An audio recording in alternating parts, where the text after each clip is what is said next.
Hello दोस्तों, welcome to my channel Rajan mathematics. Guys, इस video में सिम्पसन्स रूल के क्वेश्चन नंबर 5 को कवर करेंगे। गाइज, ये सिम्पसन्स रूल का 1/3 रूल है जो यूज़ किया जा रहा है, उसके क्वेश्चन नंबर 5 हम कराने जा रहे हैं। गाइज, ये हमारे चैप्टर 1 इंटीग्रल कैलकुलस का है। गाइज, और इसके पहले गाइज मैंने ढेर सारे नंबर ऑफ चैप्टर्स पढ़ा रखे हैं। हर चैप्टर का चैप्टर वाइज प्लेलिस्ट क्रिएट है। गाइज, उन सभी वीडियो का लिंक इस वीडियो के डिस्क्रिप्शन में आप यहाँ से विजिट कर सकते हैं। गाइज, इस वीडियो में आपको क्वेश्चन नंबर 5 कवर कराया जाएगा। गाइज, क्वेश्चन नंबर 5 पढ़ते हैं।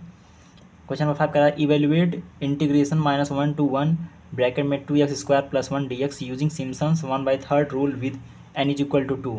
कह रहा है कि ये जो फंक्शन दिया हुआ है इसको सिम्पसन्स 1/3 रूल की सहायता से इसको सॉल्व कीजिए और हमें n की वैल्यू 2 दी हुई है। तो हमारा फर्स्ट ऑफ क्या कर रहता है, फर्स्ट ऑफ हमारा मोटिव ये है कि जो क्वेश्चन दिया हुआ है तो उसमें सिम्पसन्स 1/3 रूल कह रहा है लगाने के लिए, तो हमने सिम्पसन्स 1/3 रूल का फार्मूला लिख लिया है। गाइस, सबसे पहले फार्मूले को लिख लेना चाहिए ताकि इससे कुछ आइडिया लग सके।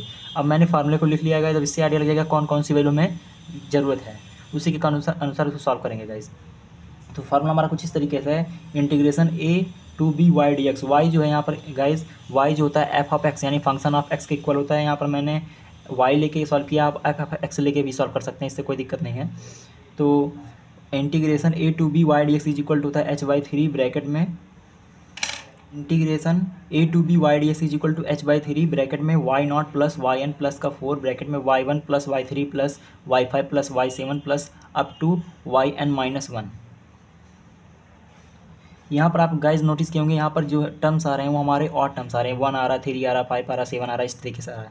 फिर प्लस, फिर 2 ब्रैकेट में, फिर y2 plus y4 plus y6 plus y8 plus up to yn-2। और यहाँ पर आपने गाइज जो टर्म नोटिस किया होगा, यहाँ पर जो आपके टर्म आ रहे हैं वो आपके इवेंट टर्म आ रहे हैं, यानी यहाँ पर आपके इवेंट टर्म आ रहे हैं, यहाँ पर आपके और टर्म आ रहे हैं।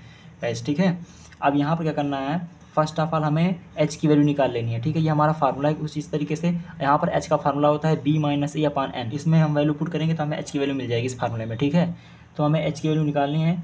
तो यहाँ पर b और a और n की वैल्यू में क्वेश्चन में गिवन है। a और b की वैल्यू जो होती है, इस जो इंटीग्रल होता है इसके लोअर लिमिट और अपर लिमिट में होता है। जो लोअर लिमिट होता है उसे a की वैल्यू होती है और जो अपर लिमिट होता है वो b की वैल्यू होती है। तो यहाँ पर हम पुट करेंगे, b की वैल्यू हमें दी हुई है 1। अब यहाँ पर माइनस लगाएंगे और ये माइनस पहले का दिया हुआ है -1 अपान n की वैल्यू 2 दी हुई, तो यहाँ पर हम 2 लिखेंगे। इस पूरे को हम सॉल्व करेंगे तो हो जाएगा 2 divide by 2 is equal to 1। यानी हमें h की वैल्यू जो मिल रही है वो हमारी क्या आ रही है, h की वैल्यू हमें 1 मिल गई। ठीक, अभी इस h की वैल्यू जो 1 मिली है इसको हमें इस लोअर लिमिट में ऐड करना है। ठीक, इस लोअर लिमिट में तब तक ऐड करेंगे जब तक 1 ना आ जाए। ठीक है, यानी लोअर लिमिट से अपर लिमिट के बीच की जो भी वैल्यू है वो हमें यहाँ पर इस टेबल में लिखना है। ठीक है, तो हम इस लोअर लिमिट में इस h को बार बार ऐड करेंगे। जैसे लोअर लिमिट में इस वैल्यू को ऐड करेंगे, फिर इसका जो आंसर आएगा फिर उसको h से ऐड करेंगे, फिर उसका जो आंसर आएगा फिर उसको h से ऐड करेंगे। उसको तब तक ऐड करना है जब तक हम अपर लिमिट की वैल्यू तक ना पहुंच जाएं। तो ठीक है, चलिए स्टार्ट करते हैं। तो यहाँ पर हमारा लोअर लिमिट क्या दिया है, -1 दिया है, तो यहाँ पर -1 लिखेंगे हम फर्स्ट ऑफ ऑल। अब इस -1 में हम h की वैल्यू ऐड करेंगे, तो h की वैल्यू ऐड करेंगे तो क्या हो जाएगा, 0 हो जाएगा। ठीक, अब इस 0 में फिर हम h की वैल्यू ऐड करेंगे, तो 0 हमारा आंसर आया, इसमें हम h की वैल्यू ऐड करेंगे तो क्या हो जाएगा हमारा, ये 1 हो जाएगा। ठीक, ये हमारा लोअर लिमिट था, ये हमारा अपर लिमिट था। हम लोग यहाँ लोअर लिमिट से अपर लिमिट की तरफ पहुँच गए, जो कि लोअर लिमिट की वैल्यू -1 और अपर लिमिट की वैल्यू 1, यानी लोअर लिमिट से हम अपर लिमिट की वैल्यू जो भी थी हमने पुट कर दी। ये हमारी x की वैल्यू हो गई। अब इस x की वैल्यू इसमें हम जब पुट करेंगे तो हमें y की वैल्यू मिल जाएगी।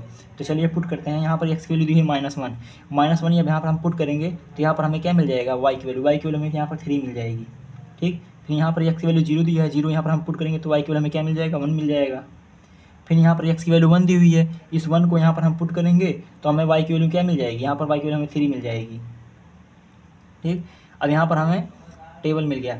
अब यहाँ पे क्या करेंगे, ये जो हमारा पहला टर्म होता है y की वैल्यू, इसे हम y0 कहते हैं। ठीक है, ये हमारा y0 होता है। इसके बाद ये हमारा जो होता है y1 होता है, और ये जो होता है हमारा इसे हम yn कहते हैं। ठीक है, ये जो रेड पेन से आपको लिख रहा हूँ ये आपको समझाने के लिए लिख रहा हूँ, ये आपको पेपर में नहीं लिखना है, बाकी एज इट इज जैसे नोट डाउन कर लेना है कॉपी में। ठीक है, वो पेपर में लिखना है। बस ये जो रेड पेन से समझा रहा हूँ ये आपको समझाने के लिए लिख रहा हूँ, इसको नहीं लिखना है। तो ये जो फर्स्ट वाला टर्म होता है y का, उसे y0 कहते हैं, और सेकंड वाले को y1 कहते हैं, और लास्ट वाले को हम yn कहते हैं। इन्हें ऑर्डिनेट्स भी बोला जाता है। ठीक है, अब आगे सॉल्व करते हैं क्वेश्चन को। अब यहाँ पर जो फंक्शन दिया हुआ है इसको नोट डाउन कर लेंगे। यहाँ पर लिखेंगे इंटीग्रेशन -1 to 1 2x² + 1 dx। और यहाँ पर देयरफॉर लिखेंगे, देयरफॉर बाई सिम्पसन्स 1/3 रूल अब यहाँ पर हम Simpson one by third rule apply कर रहे हैं, तो Simpson one by third rule का फार्मूला यहाँ पर हमने लिख रखा है गाइस। अब इस फार्मूले में हम वैल्यू सारी पुट करेंगे और हमारा जो आएगा उसको सिंप्लीफाई कर देंगे तो फाइनल आंसर मिल जाएगा गाइस। तो यहाँ पर दिया है integration a to B Y D X. तो ये जो फंक्शन दिया हुआ है ये फंक्शन इस वाले फंक्शन के इक्वल है, तो यानी इस वाली जगह पर हम इसको लिख सकते हैं। तो यहाँ पर लिखते हैं, यहाँ पर लिखेंगे इंटीग्रेशन -1 to 1, ये हो जाएगा 2x² + 1 dx is equal to, अब यहाँ पर दिया h/3, h की वैल्यू क्या निकाली 1 निकाली, तो यहाँ पर लिखेंगे 1/3 ब्रैकेट लगाएंगे, इसमें वैल्यू पुट करें y0 + yn, y0 और yn की वैल्यू क्या दी हुई है, y0 की वैल्यू हमें दी हुई 3 और yn की वैल्यू हमें क्या दी हुई 3 दी हुई है। तो यहाँ पर लिखेंगे हम 3 + 3, इस फार्मूले से देख करके y0 की वैल्यू हमें क्या दी हुई 3 दी हुई है और yn की वैल्यू क्या 3 दी हुई है, ठीक। फिर लिखेंगे प्लस, फिर 4, फिर ब्रैकेट लगाएंगे, अब y1 की वैल्यू में क्या दी हुई है 1 दिया हुआ है, तो यहाँ पर लिखेंगे 1, यहीं पर इसको हम क्लोज कर देंगे, क्योंकि इसके आगे की वैल्यू में दी हुई नहीं, y2 नहीं दिया है, y3 नहीं दिया, अगर दिया होता तो वैल्यू पुट करते हैं और आगे सिंप्लीफाई करते हैं, बट हमें वैल्यू यहीं तक दी हुई तो हम यहीं तक वैल्यू पुट करके इसको सिंप्लीफाई कर देंगे गाइस। आई होप कि आपको यहाँ तक समझ में आया होगा। इसके आगे कंटिन्यू करते हैं, इसको एज नोट डाउन कर लेंगे 1/3 ब्रैकेट, इसको ऐड करेंगे, हो जाएगा आपका 6 + 4,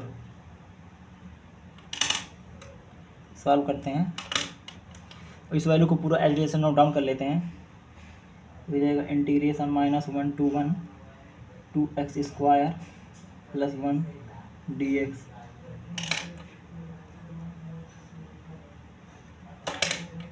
इंटीग्रेशन -1 to 1 2x² + 1 dx। इसको सिंप्लीफाई कर लेते हैं, ये हो जाएगा 1/3 × 10, इसको सॉल्व करेंगे। अब इसको सॉल्व करने पे हमारा आंसर आएगा 3.3333, ये हमारा फाइनल आंसर है गाइस। आई होप कि ये क्वेश्चन आपको अच्छे से समझ में आया होगा गाइस। थैंक्स फॉर वॉचिंग, मिलते हैं नेक्स्ट वीडियो में, तब तक के लिए बाय।